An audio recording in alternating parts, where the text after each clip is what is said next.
Hi and welcome to the Active Code podcast, brought to you by Aspire Active Partnerships. I'm Paul Griffiths and joining me each week on the pod is Luke Johnson. Aspire Active Partnerships is a community of like-minded business leaders who all believe that collaboration in the sports coaching and children's activity sector is essential for success. We've proven that working in collaboration does benefit business growth and essentially helps more children be more active more often. To combat physical inactivity, we need organisations that are performing at their very best. Organisations will only operate to high standards if they are led well. So, if we can focus on developing high-quality leaders throughout an organisation, not just at the top, customers will experience higher quality services, which means heightened enjoyment levels and increased levels of physical activity. And if we do this at an early age, we know that we can build the foundations for a more active, happier and healthier life. The Active Code investigates what it really takes to be a successful leader and how organisations can combat physical inactivity. We won't be alone through this journey. We are joined by business owners and experts from our sector, as well as inspirational people from outside our industry. We'll understand the importance of physical activity to our guests, reflect on leadership experiences, and gain thought-provoking insights on how we can crack the Active Code and get more children more active more often. If you like what you hear, please leave us a rating and subscribe wherever you get your pods. Our guest on this episode of The Active Code drives huge impact and change and has the recognition for his accomplishments to back it up. Chris Brindley, MBE, has worked with some of the top organisations, including Heineken, Sport England, the Professional Footballers Association, Manchester United Football Club, and Metro Bank. From his rich experiences and achievements, Chris has gone on to become a leading international speaker, executive coach, and consultant in business and sport, supporting people, boards, and businesses to reach their potential. Chris's awards include MBE, Special Recognition Award, Non-Executive Director of the Year, and Britain's Best Boss. Chris Brindley, welcome to the Active Code podcast. Great to be with you guys. So, hi Luke, hi Paul. Chris, you've got a wealth of experience, knowledge and recognition across multiple industries and roles. Could you spend a few minutes summarising your professional journey for the listeners, please? Yeah, I started printing checkbooks for NatWest in Stretford on the 3rd of August 1982, and through some great coaching, some great mentors, and some hard work, I was fortunate enough to become the managing director for NatWest for the North of England and Scotland. I then moved on to British Gas. I wanted to demonstrate that leadership was transferable. So I had no technical knowledge of the area of British Gas in which I was invited to join. But for me, it was about leadership and leading teams and getting great outcomes for customers, for colleagues, and for our wider business. I then had the opportunity to join the first high street bank that was opening in the UK for over 150 years, and that was Metro Bank, based initially in London in the southeast, now moved throughout the UK. And that was great for me because it was a start-up business where we could really talk about leadership, about culture, about what we wanted to deliver for our people and our customers. But I've always had a passion from school days from sport. And I set a goal on my 40th birthday that by the time I got to 50, I wouldn't be working full time for anybody, and I'd be working in sport, which is my passion. And I left Metro Bank after 50 years and 1 month of my age, so I failed miserably on my goal. But actually, I've been having the last 7 years just working in sport with a little bit of business. And during my journey through NatWest, British Gas and Metro Bank, I was the chair of GreaterSport, which is one of the county sports partnerships, which is all about getting more people more active more often, whether that's your start of your journey of life, through your journey of life, or in your later years of life. So sport has been a huge part of my life, along with physical activity. You mentioned your passion for sport there. So you've worked with the Premier League, Rugby League World Cup, the Rugby Football League, Switcher Play Foundation, and many other organisations and projects in sport and physical activity. Focusing on the physical activity element in particular, What does physical activity mean to you from a personal point of view? No, it means a better life. It's as simple as that. And in many cases, it can mean a longer life. And I believe you get one shot at this life. So why wouldn't it be the healthiest, both mental as well as physical, and be long and enjoyable? And to give you one stat, Luke, that shocked me at GreaterSport, we started to look at, the ages of when people die throughout Greater Manchester. And we had one area where people were dying in the early 60s and one area where they were dying in the late 70s. And in a modern Western world, to have two areas 10 miles apart that had that disparity, quite frankly, it shocked me, it appalled me. And that's why physical activity to me is really, really important. It means people can just have a better and longer life. You're right. That's a very shocking stat. Absolutely. Just staying with that then, what kind of interventions or strategies did Greater Manchester put in place following that kind of stat coming out? Well, we went and became a local delivery pilot for Sport England. One of the things Greater Manchester did as an entity was to have one of the first mayors, electoral mayors. So devolution, local devolution. So actually, GreaterSport started working with Greater Manchester Moving and still does, and has developed that partnership really well through the healthcare system and the social welfare system. And actually, we started to realise that we wanted a collaborative, integrated approach. I moved on after 10 years as the chair, handed over to Mike Pearls as chair, and Hayley Lever came in as the not only the chief executive of GreaterSport, but also as a director of GM Moving. So we're starting to see a really joined up approach. And I know that's working. I know from not just what I see in the local newspapers, but actually when I walk down a canal path, I see more people walking and jogging. I see more people cycling than ever before. Greater Manchester's got, a cycling ambassador who's now become the chair of Sport England, in Chris Boardman. And now we're starting to see purpose-built cycle lanes and walking lanes to enable people to be more active. Because for me, it's not just about sport. I think the word sport puts people off. People think they have to be elite athlete, they have to run a marathon. They don't. If you walk to a lamppost and that's the first time you've done it, congratulations, you've just achieved a personal best.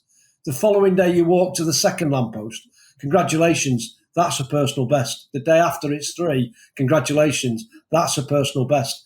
So I think people should look to be better tomorrow than they were today as individuals, and stop looking perhaps at some of the role models or some of the messages that say you have to be a certain shape, a certain size, or be able to do a certain time for your activity, because I think that can be off-putting for people who lack a bit of confidence or lack a bit of esteem. So hats off to GreaterSport and the whole Greater Manchester local combined authority for coming together to do something different. Yeah, Chris, I think you mentioned that the importance of differentiating between sport and physical activity. I'm completely agreeing with you on that, and I think you're right. I think it's those early experiences that we have at school, childhood, from whether it's sports clubs. More than often than not, those poor experiences in sport tend to have happened at school, mainly secondary school.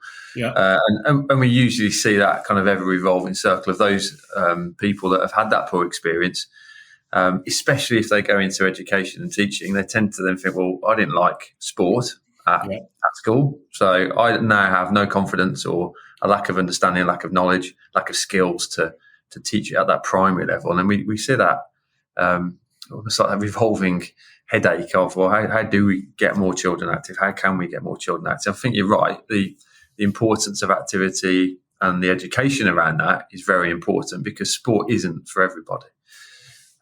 So from an activity perspective, and obviously you've been involved in a lot of sporting organisations, but from an activity perspective, how do you keep active now, and how has that changed over the years? Look, I was a footballer, and I had my leg broken in 2 places, and that was my career over. So I had to learn to be more active in different ways. So, going through my career, I've run, I've played cricket, and for me, physical activity, if it can be done with others, I think has major benefits. I think the social benefits you can have. I think the well-being benefits, the camaraderie you can build, relationships you can build. So physical activity with others. And that's why, for me, park run. I think park run is just great. And that, is an example of the inverted commas private sector actually coming up with a brand new way of bringing socialisation and physical activity together. It's called Park Run, but I've walked it in the past because I've done it with somebody that wasn't able to, inverted commas, run. You know what? We didn't feel embarrassed. We smiled. We laughed. We were applauded along the way. So I enjoy walking. I enjoy walking up hills. I love a nice hill walk. And again, it's not about climbing or going scrambling. I walk on paths and roads that have been tarmacked, but the views are great, particularly in North Wales, which is where I go. I like to cycle. We've got some great rivers and canals where I live in Greater Manchester, and I travel out and walk canals, whether that's the Marple Canal and go through to a place called Whaley Bridge in Derbyshire, or go through the Bridgewater Canal to Worsley, or even in the city, I can walk into Manchester city centre through a canal. Got some great riverbanks. And if there's been one benefit of COVID for me and my family, is we've probably walked more into places that, quite frankly, I don't think would have ever walked had we not been almost told to go and exercise for that 1 hour in those early days and weeks. And we used that time really well. And we walked locally and discovered new stuff. So that's another benefit of just walking. Go and find places on your doorstep that you may never have seen. And that might just be a stop-off coffee bar or a green tea bar in my case, where we just discovered it in the middle of a meadows. And you sit there and go, great, we're going to come here again. And I think that takes it back to creating an environment where physical activity in any shape has a level of enjoyment. Because if it's not enjoyable, that creates almost this mental scarring that says, I don't like it. And, we do have memories that are long lasting. So again, if we had teachers that were aggressive at school or, did more shouting than coaching, then quite frankly, it's no surprise that people see that as almost a saber-toothed tiger that they want to avoid at all costs. And, that's why, again, I think I look at coaching and I think coaching is underrated. I think people should almost, in education or sport, you have to have a coaching exam qualification because it just teaches you to do things right, to create that element of personal development and growth, but also fun and enjoyment. And sometimes that's missing in physical activity and sport. I see it sometimes in primary schools because perhaps people haven't been told and taught how to do it well. So if the local authorities can't do it, I'm a big advocate of inviting some of the private sector organisations to come in and actually do those lessons. I don't think a child of the age of 8, 9, 10, 12, 14 will ask any coach a question, are you public sector or private sector? I don't think they care. I think what they want is an enjoyable session that they're going to benefit from personally. And more importantly, they're going to come back and do again and again and again and create some of those habits for life that I've been blessed. I had some great PE teachers at primary school, secondary school, and almost my physical activity, my lifelong activity was ingrained in me from the age of probably 5 or 6. Yeah. And the early years are just so, as I said before, so fundamentally important for that.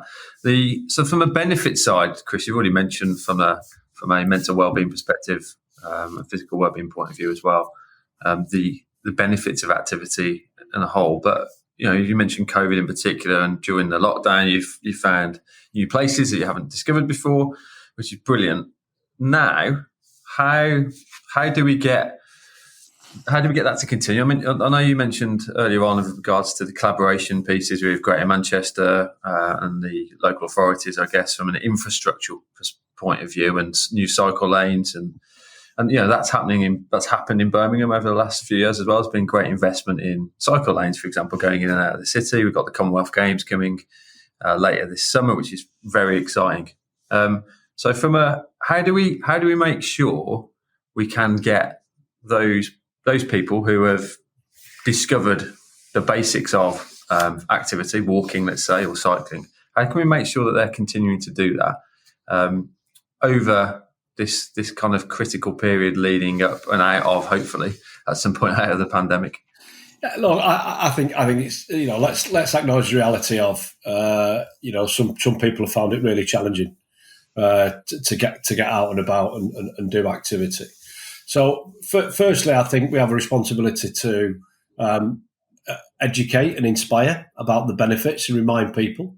One of the things being healthier enabled you to do is just do new and more stuff.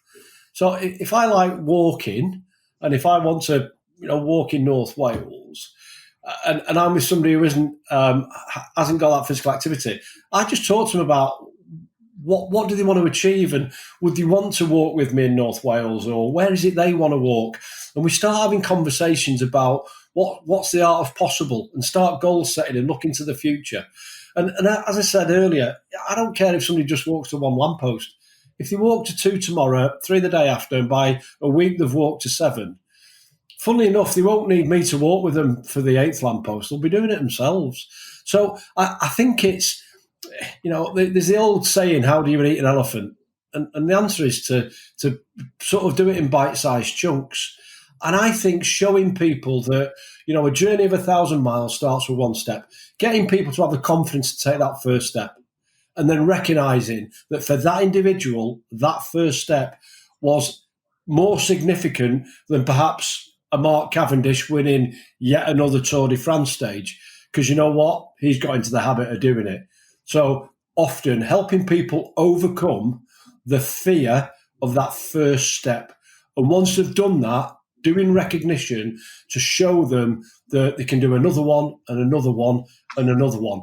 And there's a great clip going around on LinkedIn at the moment, which is a 25, 30-year-old interview with Frank Dick, who for me was one of the greatest athletics coaches I've ever had the pleasure of working with.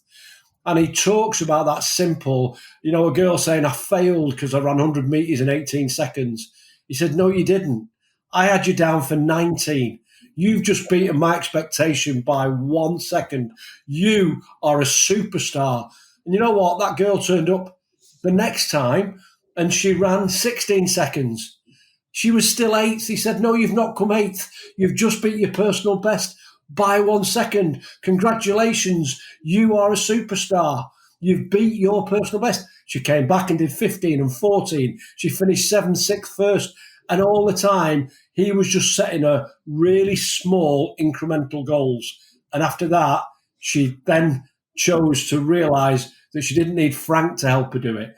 That's what great coaches do. They inspire you to do it for yourself when they're not there. And that for me is what skill. That's why I think coaching is underpaid and underrated, right? We should create career coaches that go into either schools or clubs, and it might be through 3 or 4 organisations, but actually they get 37 and a half hours work. They get a really good wage where it's a profession that people look up to in the future and say, I want to be a coach. I want to work with people, whether that's of a certain age, whether that's in primary schools, and actually let's become a world-class nation of coaches that help people be better at who they are and what they do. Yeah, absolutely. In a previous pod, we discussed that, and in America, the term coach seems to be far more respected than in the UK. It seems a bit frowned upon at times, and like you said, it's not seen as a professional career, a long-term career. Look, Luke, I've worked in two jobs where the title put people off, right? I've been a salesman, and the minute you say that on an aeroplane, people go and ask to sit somewhere else. And, and I'm sat there, and then I did my coaching badges and became a coach. And people looked at it and go, "Have you got a proper job?" And I'm sitting there going, "Hang on a minute, I'm a product of a coach." I had a pretty tough upbringing. My PE teacher, Ray Woods, who I last saw 47 years ago because he passed away sadly when I was 10. He's the reason I sort of got the love of sport, and it helped me in school through talking to me about communication and problem solving and preparation, how to win properly, how to lose properly. I was getting that at the age of 10 from a coach. So I look at coaches and go, actually, you make a difference to thousands of people's lives. And I still talk about my coach 47 years on. Look, if somebody's going to talk about the coaching I've done with them in 47 years' time, then you know what? I'll have died happy. Yeah. Superb point. Moving on to, you discussed data earlier and you referenced there was a Greater Manchester study about life expectancy. In our sector, organisations are striving to increase activity levels, as you know. Moving on to the Rugby League World Cup. So as the chair and board member, which is being held in autumn 2022 at the moment, isn't it? How are you and your colleagues promoting physical activity to children and young people, especially those that aren't engaged with maybe the sport or physical activity at the moment? Yeah, if I'm being honest, we've not just used the word physical activity. The words we've been using is social impact, because I think we'd all agree that legacy is a word that's bandied about. So what we wanted to do was talk about the impact socially. So physical activity is part of that social impact. But also we've partnered with Movember. And actually we're doing mental well-being programs, and we're working with Movember to train people to be mental well-being coaches. Because I personally believe that often one of the barriers to people undertaking physical activity is actually that mentally they do not feel ready to commence a program of physical activity. So sometimes it starts with the mind before it starts with the body. So in terms of social impact, we've started to work on people's mental well-being as well as the physical well-being. I'm proud to say that through our Created By programme in the Rugby League World Cup, we've already spent in excess of £10 million supporting local communities with their rugby league programmes, whether that's men's, that's women's, or that's wheelchair, because we're running 4 World Cups later this year, a men's, a women's, a wheelchair, and a physical disability Rugby League World Cup. So again, I think rugby league's a trailblazing sport to create a learning disability code of the game and a physical disability code of the game, start to remove some of the barriers which have prevented people from doing physical activity, because they'll sit there and say, I have a particular disability. And one of the great ambassadors we've got is the comedian Adam Hills, who was awarded an MBE in the New Year's Honours, because he was fundamental in wanting to get people with a physical disability to play a sport and be physically active. And one of our ambassadors, who plays in the physical disability, closed the stock exchange on behalf of the Rugby League World Cup. So I think being inclusive in the true sense of the word is what social impact's about. And we can get people being physically active, provided we address some of the other areas and barriers that prevent people from doing that. And I know obviously the Rugby League World Cup should have been last year, 2021. It should have been, yeah. A bit of a tricky time to host it. So how has all that gone for you, Chris, from a leadership perspective, if you like? Look, nobody wanted to cancel the most inclusive sporting tournament ever in history. No sporting tournament in history has ever delivered a men's, women's and wheelchair in the same time period. Never.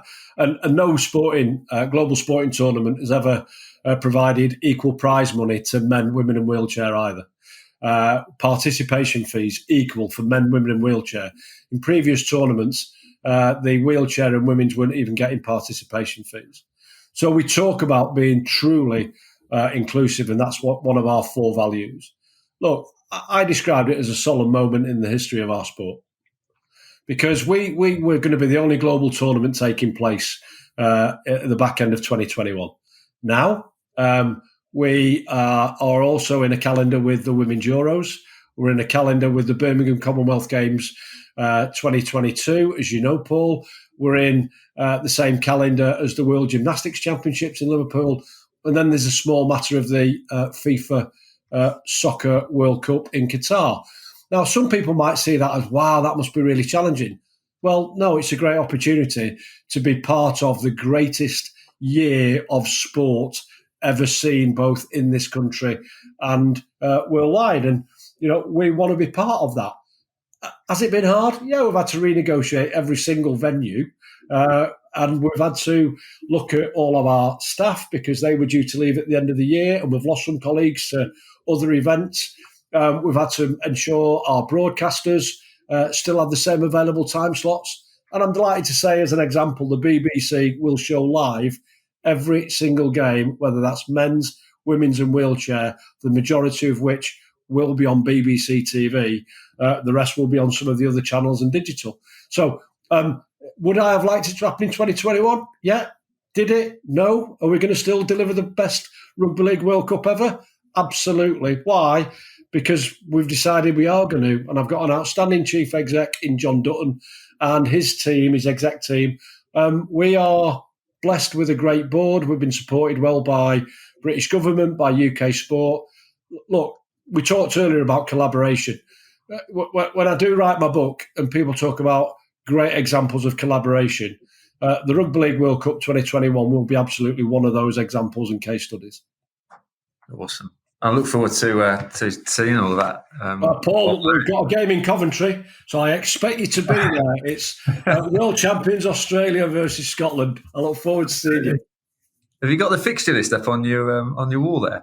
I'm pretty sure I know that fixture list inside out. Opening England v Samoa, St James's Park, Newcastle, 2:30 kickoff, 15th of October.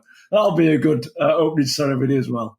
There we go. Awesome. Yeah, and what a great opportunity for BBC showing that live. What a great opportunity for youngsters and people, even someone myself. I'll hold my hand up. I don't know. I'm not a huge follower of rugby league. Don't know a huge amount about the sport, but I'll certainly be tuning in and watching that. It's a great opportunity. Real quick aside, we BBC showed the Rugby League Wheelchair International, Autumn Internationals between England and France, and that blew people away. Because it's not the wheelchair rugby you see in the Olympics or the Commonwealth Games. It is Rugby League wheelchair. So you've got the exact same rules of Rugby League, but in a wheelchair. And it's not a disability sport. We've got players in our game that are able-bodied because it's Rugby League wheelchair. You just have to be able to manoeuvre a wheelchair. And therefore, it's truly inclusive. We've got women that play in the same team as men, with people with disability, but people who are able-bodied as well. There's no other sport on the planet that enables you to be able to do that. And we've got a pair of brothers, one with a disability, one not. And it was the only sport that the brother with ability was allowed to play with his brother who has a disability. So if you want the new emerging sport, it's Rugby League wheelchair. And we're going to hold the final in Manchester next year. Later this year. And that'll be the night before the double-header final at Old Trafford in Manchester of women and men's. And it'll be the first time in history you can see 3 World Cup finals live with a 24-hour period. Wow. So if you want to be part of history, get to Manchester for that weekend in November. It will be special. Awesome. There's also an opportunity here, Luke, for you to come out of retirement from rugby. If we talk about inclusivity, you never know. It could be an opportunity to get yourself in a wheelchair. We have seniors as well, Luke. I'm definitely in that category, 100%. Chris, you talked about the team that have really kind of pulled together to host the World Cup later this year. Leadership's imperative, and you talked about the CEO there. You've worked with a lot of organisations, no doubt, a lot of inspirational leaders. since I think you said 47 years ago, with regards to probably from your coach initially at school all the way through to now. But is there one person you could kind of pick out as who's the most inspirational leader that you've worked with? I'm not going to fall into that trap by naming one. I'll load will phone me up afterwards. So what I'd prefer to do, instead of naming a name, I've had some outstanding ones. What I think is important, though, Luke and Paul, is those leaders have very similar traits. And I think it's the traits, perhaps, that I think the listeners would be more interested in rather than the name, because they might not know the name. So for me, the great leaders in my life, number one, they've shown amazing caring and compassion. They've looked at you holistically and cared about you holistically, not just in the workplace or the schoolyard, but actually about life at home and making sure that, things were right there as well. Because if you've got somebody happy at home, I'll tell you now, you've got somebody happy at work. So make sure you take an active part in making their home life as well as their work life a good place to be. I think also that they had what I would term now as emotional intelligence. Look, my PE teacher had it 47 years ago, but Dan Goldman hadn't invented it. But he's not invented it, he just coined a phrase. So emotional intelligence that understands when you can be at your best and how to get the best out of you. And often, some people need a good listening to when, sadly, poor coaches, poor bosses, poor leaders give them a good talking to. And it's understanding when to coach, when to direct, when to counsel, when to delegate. And leaders have that real good level 5 leadership. There's a book by Jim Collins called Good to Great, and he talks about level 5 leadership. And that's not being a celebrity leader that can dance and do a great presentation. It's somebody that can really understand the individual, knows what makes them tick, spends time with them on a one-to-one basis, and actually works on individuals that have individual needs and individual aspirations. I think also they're hugely resilient. I mean, I just look at, you talked earlier, Paul, cancelling a World Cup. That tested all our resilience, right? No one wanted it to happen. And we've just got amazing bounce back ability. And, again, hats off to John Dutton and the team who've demonstrated amazing resilience. Great leaders look into the future, the visionaries. They look at what the art of possible is in the future, even if it can't be done today. And for me, though, the one trait that every leader that I admire, both in business or in sport, they've got a tremendous sense of justice. They do the right thing. They don't do the cheap thing or the easy thing, the popular thing. They do the right thing. And if you're a leader that does the right thing, you will command the respect of your followers more than anybody else. And that for me is more important than the name. It's what do they exhibit behaviourally, day in, day out, week in, week out, where people know there's a consistency in that environment. Yeah, absolutely. I'm going to sound like it's an interview now, but you talked about that at the end there to saying do the right thing. Can you give us an example? Obviously, you don't have to name names, but can you give us an example from your career where there's been a time where you thought, oh, hang on, there's a situation here where I could go down this route, which is the easy route, but I absolutely need to do the right thing here to maintain that relationship. I worked for an organisation that insisted I made a number of people redundant, and that wasn't the right thing for the organisation. And it absolutely crushed my personal values because I wasn't prepared to do that. It would have had an adverse impact on the customer, an adverse impact on colleagues, and I believed ultimately the business. But I had somebody that told me that I had no choice, but I was going to do it. I walked away from that organisation, right? And it was well salaried. It had lots of benefits, but the easy thing would have been to put up with it. And I know some colleagues still in that organisation that, quite sadly, they just survive now, hoping they'll either get paid off or get a pension. And that for me isn't the way I wanted to live my life. I wanted to live my life working with a values-based organisation with value-based people that do the right thing. And sometimes that means pushing back at your boss by saying that's just the wrong thing to do. Can we have a discussion about it? Can we explore alternatives? not just get on and do it. I think the days of JFDI, quite frankly, have long gone. And there's a great measurement system now called Glassdoor, which I know because I've got a son and a daughter who, have entered the workplace in recent years. They look at Glassdoor and the score of that company about the way it treats its employees and its colleagues before they decide whether to apply for that company. You see, that's completely transformed the way the world works. Because when I was looking, I applied to lots of different companies.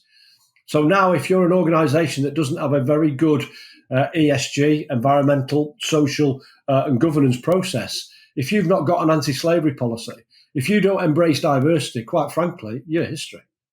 So doing the right thing is just looking at doing things that aren't always popular, but it's the right thing to do for your people or your customers.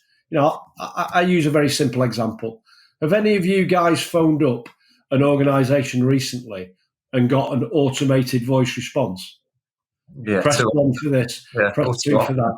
And then you get a voice that says, we're experiencing an unusually high volume of calls at the moment. See, that's the biggest load of bollocks in the world, isn't it? Because no customer has ever written to that organisation and said, I'm fed up with speaking to human beings. Can you please install an automated voice response system that will keep me waiting 16 minutes? And that company, if you look at its website, one of its values will be, we put the customer at the heart of everything. Yeah. You see, they're the companies I quite frankly would never work with. Because they say one thing. Like your call is important to us. You are in a queue. If you're thinking, well, if it's not important, put me in a queue. Employ more people or stop making so many mistakes that everybody's got to ring you. And what do they tell you to do? Use the web. Why? Because you don't have to pay a salary to a website. You don't have to give it employment law benefits, and you don't have to motivate it. So, businesses that tell me the customer's at the heart of everything and have automated voice response, I just fall about laughing. Says you're lying to yourself, never mind your customer base.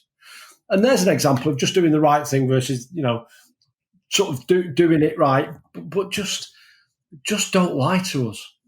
I think there's too many organisations, I think, Chris, that see text there, and we need to cut costs and make things more automated. And do you think that too many organisations now are losing the good old-fashioned kind of interaction, face-to-face conversations with their customers? Look, I get there's a need for blended approach. Right, so there's some transactions that the customer doesn't want to go into a physical location and travel to do. So I understand, I use banks as an example, which is my background, why some people might want to be able to transfer money or pay a check using technology. Technology has many benefits, but it shouldn't only be technology. I think organisations should be what I call channel agnostic. They should allow you to use the web. They should allow you to use an app. They should also allow you to phone up and speak to a human being. They should also allow you to walk into a physical location where you're in need of help. Because that is the time when you want to look somebody in the eye perhaps and say, you're the expert, I'm not, please help me. So I think you have all channels available rather than insist that as a customer, you're going to get what I'm going to give you, whether you like it or not. They're the organisations, I think, that will struggle in the future. Yeah. And just going back to the leadership side of things, Chris, if we were to talk to somebody that you work with, what would they say about your leadership style? I think they would say I'm demanding, that I want the very best for our stakeholders, and there's a range of stakeholders there, isn't there? But I think they'd say that I care about them as individuals and that I would do whatever it took to make sure that I repaid their belief in me and the belief in the organisations that I have the privilege of leading. I think they'd also tell you I'm a pretty good coach, that I use personal development a lot to help them get better jobs if that's what they want. Or, we talked about healthier lifestyles earlier. I've supported many of my people by becoming better coaches in the workplace by actually going and getting a level 1 or level 2 qualification in sport. Because the reason I learned to coach well in the workplace was because I did my football coaching badges. And I realised really quickly that there wasn't much coaching going on in the corporate workplace.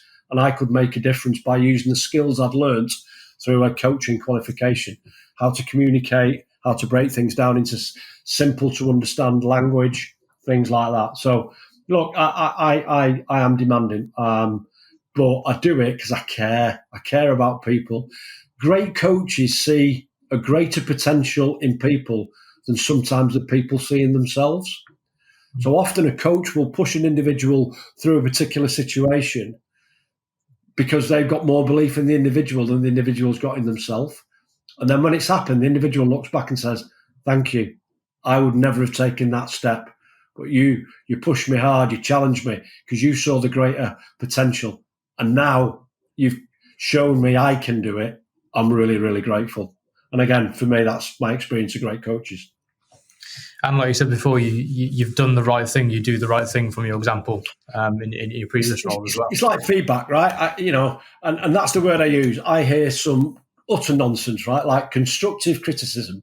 I tell you what, there's only one word out of those two that you ever hear, right? As somebody on the other end of it, and it ain't the word constructive. So let's talk about feedback. Feedback that you're doing it well. Feedback that you could be doing it better. And sometimes if I give feedback to somebody who needs to be better, I do it instantaneously, because why would I allow you to continue days, weeks, months or years not doing it the best way you can? And the reason I will give feedback is because I care. The minute I stop giving people feedback, it's because I've stopped caring about them. And that's not a trait I think is a leadership trait. So when I give somebody feedback, it's because I care. And I hear people say, well, I don't really want to do that at the moment. It might say this or it might do that. I'd sit there and say, if you care about them, why would you let them continue to do it longer, right, when they could be doing it a better way if you go and give them the feedback now? Yeah, absolutely. Chris, within our network of sports coaching organisations across the UK, we're conscious that if we only speak to those in our sector, we get the same answers. Ultimately, we'll get the same results. So we need a cross-sector approach. So from your time working across multiple sectors, other than sport and physical activity, what would you say our sector can do and learn from others to combat inactivity? Look, I think you nailed it, right? Number one is collaboration, right? I think every organisation, whether you're in sport or outside of sport, needs to work out how physical activity becomes part of your daily routine. So we've seen it in primary schools with the Daily Mile. I have a nervousness that has fallen off during COVID and might not come back at the same levels. So I think the Daily Mile is a great example of routine. I saw a tweet from a lady called Eve Holt. Eve is a strategic director of GM Moving and works with GreaterSport. It was her first day back this week in work after a Christmas break, and she'd scheduled 2 walking meetings. I punched the air when I read that tweet. The more a workplace allows meetings to take place around a walk, around a lake or a park, or even around a car park, right, then I'd sit there and go, you know what, why don't we allow it? Greater Manchester and GreaterSport, Hayley Lever talks about people attending meetings in training shoes. Why? Because you can walk to the meeting, which is better than heels or uncomfortable shoes if you're a man. So again, I think it's about desire. I think it's about taking away some of the bells and whistles of how it looks to others to sit there and say, what do we want to happen? If we want physical activity to happen in and around the workplace, then let's make it happen. The best organisations make it happen. The worst ones talk about it and never do anything. So it's not about whether it's sport or your sector. For me, any organisation that is successful usually gets off the backside and chooses to make it happen. So be the trailblazers. So that's what I'd want to be. Look, fail fast and fail often, right? I'd rather you try something and it not work than not try it at all. So for me, it is about getting physical activity as part of routine. We should reward people for walking up the stairs and not taking a lift. Right? We should reward people for getting off a bus or a tube or a train stop one stop earlier and walking into the workplace. Not give them a bollocking for being 5 minutes late. Bonkers. Yeah. So I think there's a real rethink needed of the corporate world. And again, one of the benefits for COVID for me, as it's absolutely shaken up the corporate world, this whole commute where you don't get any time to do your exercise. People who've now the opportunity for work from home can start work at the same time, but actually can maybe do some physical activity, some exercise, some time with the family, go for lunchtime walks, and actually get things scheduled where physical activity is a core part and not an add-on or an afterthought. Yeah, I heard stories about people that have actually replaced their commute with their own commute, if you like, around their street. So let's say they leave their house at 8 o'clock and do a half-hour walk around and walk back to their house and sit in their office. And it's, things like that are so important, I think, because a lot of people working from home, I've been there, and given what we do, it's majorly important that we keep active. But I can see how people get into the mindset of, well, I'm working from home now. I'll finish my task or I'll finish this meeting, and then before you know it, your day's like rammed back to back to back to back, and you've had a 10-minute lunch break. You've been sat in your office all day and been less active. Yeah. So really important to have that structure to the day. Wouldn't it be great if bosses, instead of saying a letter saying you must do this, you must do that, actually said you must have a lunch hour? I will guarantee that between 1 o'clock and 2 o'clock, nobody in this organisation is allowed to call a meeting. Look, I went into a job in 2004, and one of the first things I wrote to everybody in the leadership team was, we will not send emails between 6 o'clock at night and 8 o'clock in the morning. Yeah. Because if we send emails at 7 o'clock, 9 o'clock, 10 o'clock at night, you know what? People will log on thinking they've got to answer them. So the easiest way to make sure that there's no emails to answer is just stop sending them. And if there was a serious issue, we have something called a phone. So, family life is family life, and it shouldn't be interrupted by work. It should be time where children get to hear parents read stories or carers read stories, not mum, dad being worn out after a day at work and then having to log on. So, again, I think we really need to rethink where physical activity and well-being fits in the corporate structure. Yeah. Yeah, you mentioned the walking meetings. That's not blowing our own trumpets here, but something that we introduced probably 18 months ago. And it's something that we still do. It was myself and Luke, actually, we had a meeting this morning, and it wasn't the warmest, Chris, but we got the woolly hats on, and we had a good hour and a half. Isn't it, than physical activity? I've always found walking meetings more relaxed than sat behind a desk. So actually the creative, and if you look at how the right hemisphere of the brain works, the creative side versus the left brain, which is logical, actually what fresh air does and exercise does is actually start to activate the right brain. So therefore, your ideas, your creativity will be greater as you're walking in fresh air, because you're going from sort of beta waves into alpha theta waves, and suddenly you're going to be more creative. So why wouldn't you get out the sodding office? Yeah. So keep on doing the walking meetings. It'll help you physically. It'll help you mentally. I'd say it also helps from a strategic side, Chris, as well, because you've got to time your walk and the meeting in line with your coffee and your bladder. Yeah, that's a key one. You've got to get that right if you do your walking meetings. Chris, at my age, I agree. Early on in the pods, Chris, you mentioned Jim Collins as an author of the Level 5 Leadership book. What 3 books, podcasts, or people would you recommend for listeners to tune into to enhance their leadership and business? Look, Good to Great is definitely one by Jim Collins. It's a timeless wisdom book for me.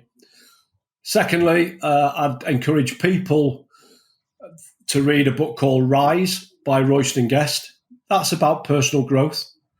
And it helps break things down into those bite-sized chunks, to give you the ability to take one step forward at a time to achieve your goals. Then the third one, and it's really popular, but I know one of the podcast hosts, and that's the High Performance Podcast with Jake Humphrey and Damien Hughes. I've had the pleasure of knowing Damien for many, many, many years. We're both from Manchester, and we'll bump into each other whilst I'm walking down the meadows and he'll be walking his dog. And some of the guests they have on there, and it's not a cozy podcast. They actually explore some really, really challenging areas. And for me, those are the best podcasts. And so, as I say, some of the guests and some of the things they share and explore.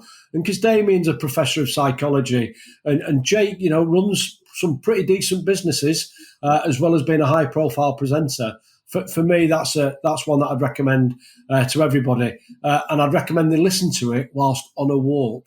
There's no getting around that. You have to listen to it on a walk. That's where all podcasts should be listened to. Yeah. Or I know a lot of people tend to have their podcasts on in their car as well. It's almost like a mobile library, if you like. It's a good opportunity as well. Sometimes you might be trying to keep your eye on the road as well as listen to some of the salient points. Very true. You might have to do that when you're on a walk. Yeah, true. Thanks, Chris. Thanks for your time today. It's been brilliant. Really, really enjoyed the last 45, 50 minutes. I say this a lot, but in honesty, there's loads of topics of conversation. We just could have gone off on all sorts of tangents. It's been I found it really difficult to try and stay on track in a good way. So I'm sure, hopefully, in the future we can get you back on, maybe after the Rugby League World Cup and explore that in a bit more detail. See what's going on. Look, guys, I admire what you're doing. I think this podcast is really important in getting people's awareness of the importance of physical activity and what people do. I think the point you made earlier about collaboration, the point about the early years is really, really important. So I'm just delighted to play my part in supporting the great work you do. And as I say, I'd be delighted to come back as a guest in the future and explore some more areas. And maybe if people listening have got any areas that they would like us to cover, then get in touch with you guys and let's get out there and cover them. Brilliant, thank you. I mean, it's quite obvious for myself and Luke and listeners that your passion for leadership, activity, sport is there for everyone to hear. The importance around the transferable skills around leadership, the importance of culture in organisations, and the focus around people within those teams and the customer-centric approach is definitely come to the forefront of our conversation today.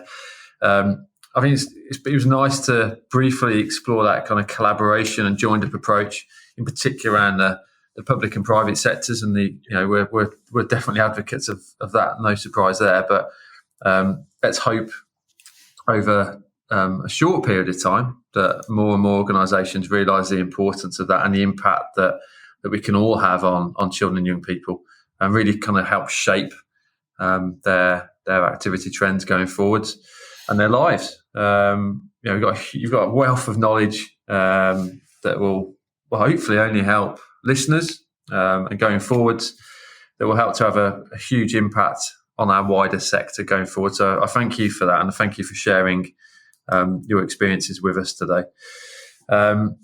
If listeners wish to connect with you, I know you're a very busy man, so but let's share it anyway. If people want to connect with you, Chris, which is the best way for them to get in touch? LinkedIn. So if more than happy to connect. All I ask people to do is just explain that they've been listening to this podcast. I get lots of, quite frankly, almost rude requests where it's just the connect button and I don't know who they are or what they want. And I tend not to accept those. I'd like to build relationships. So if people want to connect with me on LinkedIn, just mention that they've listened to the podcast or they know you guys in the message, and I'll happily answer any questions that people have. Brilliant. And there's no automated voice respondents on those LinkedIn requests, I hope, Chris. There's no bots in my life. I answer every message personally. Awesome. Brilliant. Thank you so much, Chris. Thanks, Appreciate Chris. your time. Thank you. It's a pleasure. Thank you. Join us next time for the Active Code podcast. Remember to subscribe to the podcast so you don't miss an episode. You can connect with us on Twitter @aspire_partners and find out more about us and the network at www.aspireactivepartnerships.co.uk.